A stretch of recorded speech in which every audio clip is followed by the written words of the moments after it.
Hey guys, last night I got the opportunity to go see City of Bones, which is the first movie in the maybe planned trilogy of the Mortal Instruments movie series.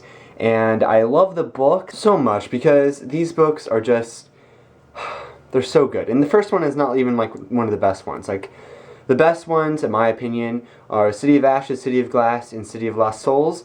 And City of Bones and City of Fallen Angels are the meh books, but they're still really good. So, because was one of my favorite book series, I really wanted this movie to be good. I've been looking forward to this movie for like, what, 4 years? It's been a long time since Lily Collins was cast in this movie, and then it took them forever to cast everyone else and then start filming the movie, and I swear I would check up on it every like few months or so and just be like, they haven't done anything really. So my basic thoughts coming out of the movie were that it was a very good movie. Like, even if I hadn't read the book, I would have still had a blast watching it. Now, coming from a reading standpoint, I also thought it was a very, very good adaptation. Obviously, they had to switch around a few things and fix a few things and shorten things and, you know, put events together into one day instead of 2 days and things like that, which were okay because, I mean, it all worked out, right? I thought most of the acting in the movie was very, very good. I thought Clary did an excellent job.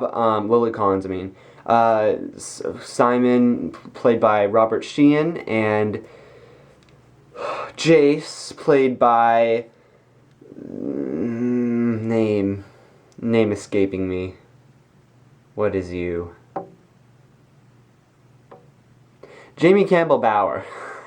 They all did an excellent job in the movie as the leads. They were so good. Simon was my favorite in the movie, followed very closely by Clary. Those both acting was so much better than I had anticipated. It made me like Clary more than I like Clary in the books.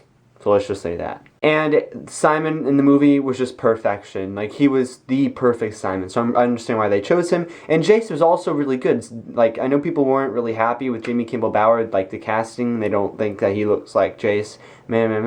But because I'm not a girl and I'm not like in love with Jace and everything, I really don't care necessarily if he's my version of Jace. He looks like Jace. He has long blonde hair, and he was very funny, but at the same time very narcissistic and kind of rude sometimes, very much like Jace in the books. So I'm really glad they got that characterization right. However, I must say they didn't do the right thing with a few characters. Primarily, they messed up Valentine so much. Like, they mess up the bad guy pretty dang bad. I mean, he didn't even have white hair, which is kind of essential, not because it's essential to the plot, but it's essential to, like, his physical looks. And in the movie, he had dreadlocks, and they weren't even his real hair. Like, you could tell. You could look at it, and they weren't even the same color as his real hair. Like, you could tell it was weave, that they just kind of, like, clipped in. And they were just, like, long braids that went down his chest, which was open, by the way. And so I was a little disappointed by Valentine, but his acting was okay, I guess. He was kind of insane. I kind of wish that they spent more time on Valentine and developing, like, that story, because they could have spent, like, maybe 5 minutes and had a longer explanation period in the movie, because this is leading into my next point, which is that the movie had a problem with explaining things. Like, there were times when I was confused, and I read the book. I read the dang book. And it was especially more like that at the end with the whole climax and everything, because they kind of shifted when everything happened to the Institute instead of where it happened in the book at, like, that one ruin or something on the outside of town. They took out the Forsaken out of that movie, which surprised me because it's kind of important, but not really, I guess. But the switch of where the climax happens really kind of messed me up, and I was, all the time I was like, well, what's happening? Why did he summon demons, and why are there ravens everywhere? And then I was like, but then what's that beam of light thing? And then, like, why are they trying to close it? And then eventually I got it. Like, it took me like 15 minutes of the climax to really, like, figure out, like, oh, okay, like, that makes more sense. And I mean, I don't think they maybe necessarily even changed too much from the book. It's just that they basically just completely moved everything to the Institute, and so it just kind of threw everything off. And there was this whole, like, Valentine summoning a demon plot point. But other than that, I'm pretty sure nothing much really was changed that actually would affect anything, except for the end, because I'm pretty sure, like, this is for people who have read the book, so if you haven't, you should probably click away, because that's enough of this review that I'm not going to spoil anything from the books. I'm pretty sure in the end of the book, Valentine gets the cup, and he takes Jocelyn with him. Now, I could be wrong, because I don't really remember, honestly. It's been a long time since I've read it. But I'm pretty sure Valentine took the cup and Jocelyn, and in the movie, he gets neither. He's just gonna get stuck in limbo, I guess.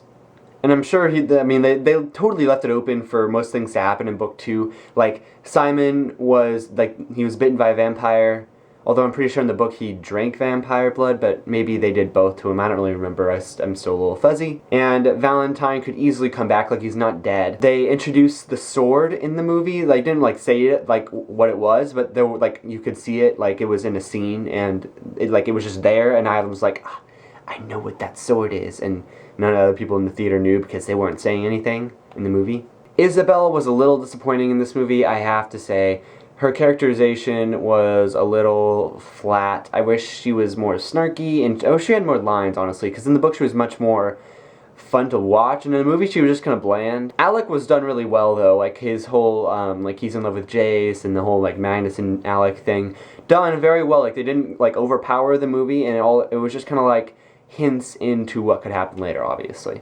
Magnus was also a little flat. Now, I know he doesn't really have that much plot in the first book, so they couldn't really have done much with him, but I'm pretty sure they actually added him into more of the movie than he was in the book. But even in the movie, he was just kind of, he was basically the information dumper, and other than that, that's really all he did. Overall, I loved the City of Bones movie. I gave it a B, maybe B plus rating. I definitely am going to buy it, and I really, really hope they make another movie because I feel like they can only get better from the first one. The movie was really fun. It was action-packed. They got, especially the first 2/3 of the book, very, very close. Everything after Hodge betrays them, basically. Everything up until then is they got the basic plot points of the book down, the hotel and the Midnight Flower and Madame Dorothy and the coffee shop and the club and all that stuff. Thank you guys for watching my review of City of Bones, and I'll see you next time.